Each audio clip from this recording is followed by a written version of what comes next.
अस्सलाम वालेकुम बच्चों, आज हम सीखेंगे शीन से शुरू होने वाले अल्फाज।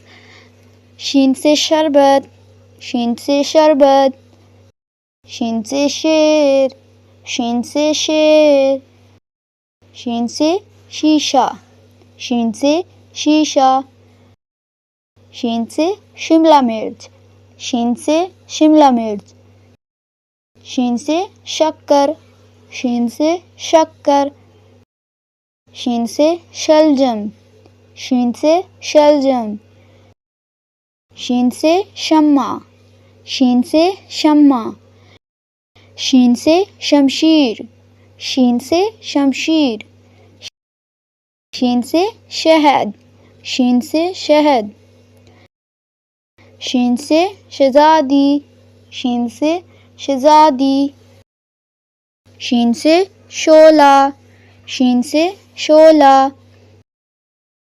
तो बच्चों, ये थे शीन से शुरू होने वाले अल्फाज। उम्मीद है कि आपको ये वीडियो पसंद आई होगी और आपको ये अल्फाज याद भी हो चुके होंगे। तो मिलते हैं अगली वीडियो में, तब तक के लिए अपना बहुत सारा ख्याल रखिएगा। अल्लाह हाफिज़, बाय बाय।